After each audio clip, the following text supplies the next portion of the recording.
Hello friends, welcome back to property दुनिया channel. और आज का ये वीडियो कुछ खास लोगों के लिए है, और वो इसलिए क्योंकि इस सेक्टर में प्लॉट के वो साइज़ देखने को मिलते हैं जो कुछ खास लोगों के ही बजट में आते हैं। आप सोच रहे होंगे वो क्यों? तो यही तो इस वीडियो में हम जानने वाले हैं कि कैसे ये सेक्टर दूसरे सेक्टर से कुछ खास है।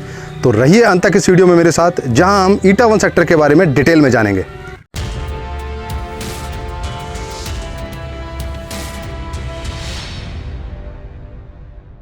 ईटा 1 ग्रेटर नोएडा के 130 मीटर रोड पर एक ऐसा सेक्टर जिसे आप इन्वेस्टर्स और फाइनेंसर का अड्डा कह सकते हैं। और इसके पीछे का कारण है इस सेक्टर में 200 मीटर, 300 मीटर, 500 मीटर और 1000 मीटर के बड़े बड़े साइज़ के प्लॉट्स होना, जो हमें दूसरे सेक्टर में आसानी से देखने को नहीं मिलते। और ये तो हम सभी जानते हैं कि ग्रेटर नोएडा में अभी मिडिल इनकम ग्रुप के लोग ही रहते हैं, और वो सभी लोग इतने बड़े साइज़ के प्लॉट लेने में सक्षम नहीं होते। और इसलिए अलॉटमेंट के सालों बीतने के बाद भी ये सेक्टर एंड यूज़र के रीच से काफ़ी दूर है। और ईटा 1 ही क्यों, जिन सेक्टर में 300 या फिर उससे बड़े साइज़ के प्लॉट्स हैं उनका यही हाल है। फिर चाहे आप सिग्मा 1 की बात करें या फिर चाईफाई सेक्टर की। अगर बात करें कनेक्टिविटी की, तो ये सेक्टर परी चौक से लगभग 5 किलोमीटर की दूरी पर है। और यहाँ से सबसे नज़दीकी metro station greater Noida authority office का पड़ता है, जो यहाँ से लगभग 2.5 किलोमीटर की दूरी पर है। बात करें सेक्टर के रोड की, तो इस सेक्टर के 3 तरफ 60 मीटर की रोड है और एक तरफ 130 मीटर की रोड।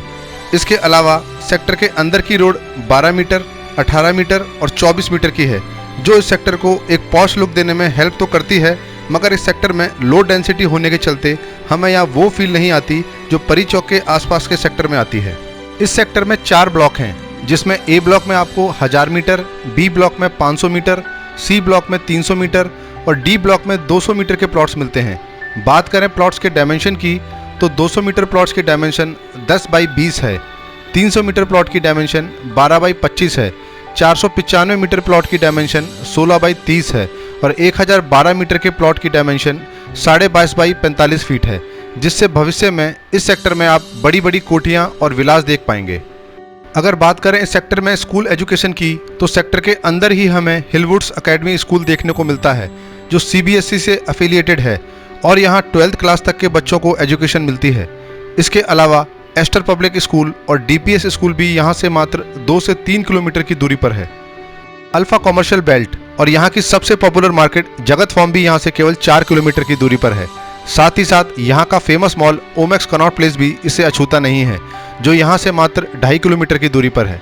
इसके अलावा जो चीज़ इस सेक्टर को सबसे खास बना देती है वो है विप्रो कंपनी का कैंपस, जो यहाँ से मात्र 2.5 किलोमीटर की दूरी पर है और जो इस सेक्टर को बसाने में एक अहम भूमिका निभा सकता है।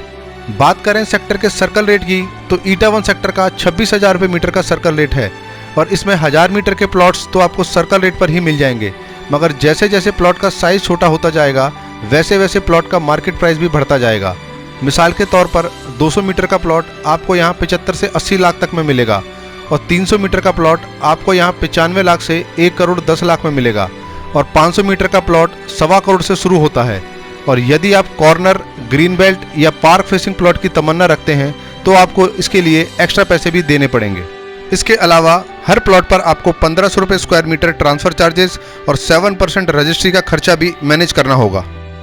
अगर बात करें सेक्टर में ग्रीनरी की, तो इस सेक्टर को भी आप ग्रीन सेक्टर कह सकते हैं, क्योंकि एक तरफ तो इस सेक्टर में हमें न केवल बहुत बड़ी ग्रीन बेल्ट देखने को मिलती है, बल्कि पूरे सेक्टर में हमें ग्रीन एरिया भर भर के देखने को मिलता है। फिर चाहे इसके हरे भरे 5 पार्क हों या फिर इसकी बड़ी बड़ी ग्रीन बेल्ट, जो सिग्मा 1 सेक्टर को भी पीछे छोड़ती है।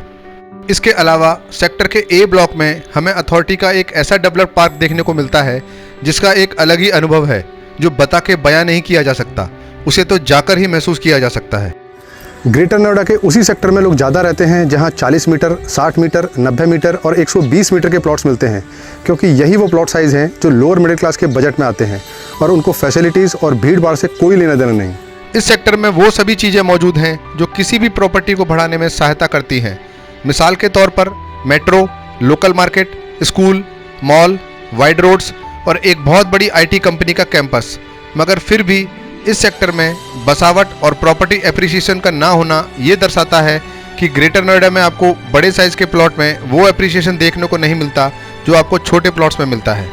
इस सेक्टर के बहुत से प्रॉपर्टी इन्वेस्टर्स ये अनुमान लगा रहे हैं कि जेवर एयरपोर्ट आने से शायद इस सेक्टर को भी फ़ायदा होगा। जैसा कि अक्सर प्रॉपर्टी इन्वेस्टर्स हमेशा ही ये सोचकर खुश रहते हैं कि उनकी प्रॉपर्टी के रेट आज नहीं तो कल बढ़ेंगे ही, मगर आपकी जानकारी के लिए बता दूं कि जेवर एयरपोर्ट आने से ईटावन सेक्टर पर कोई खास फर्क नहीं पड़ने वाला, क्योंकि प्लॉट के साइज़ बड़े होने के चलते इस सेक्टर के डेवलप्ड होने की अपनी ही गति है, फिर चाहे यहाँ मेट्रो आए या फिर एयरपोर्ट। तो अंत में मैं आपको यही कहूँगा कि इन्वेस्टमेंट के लिहाज से इस सेक्टर से दूर ही रहें तो ही अच्छा होगा, क्योंकि ग्रेटर नोएडा में अगले कुछ सालों में हायर क्लास आने के तो दूर दूर तक कोई चांस नहीं। इसलिए यदि आप जितना छोटे साइज़ के प्लॉट्स में इन्वेस्ट करेंगे और वो भी परी चौक के आसपास, तो ही आपके लिए अच्छा रहेगा।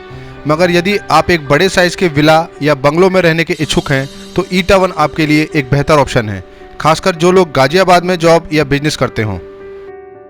तो दोस्तों, उम्मीद है आप इस निष्पक्ष जानकारी को जरूर प्यार देंगे और ज़्यादा से ज़्यादा लाइक और शेयर भी करेंगे। तो अगर आप ऐसे ही प्रॉपर्टी मार्केट से जुड़े रहना चाहते हैं और ऐसे ही प्रॉपर्टी के रिव्यूज़ देखना चाहते हैं तो इस चैनल को सब्सक्राइब कीजिए और साथ ही साथ बेल आइकन को भी दबा दीजिए, ताकि मैं आपके लिए ऐसे ही निष्पक्ष वीडियो लाता रहूँ। जय हिंद।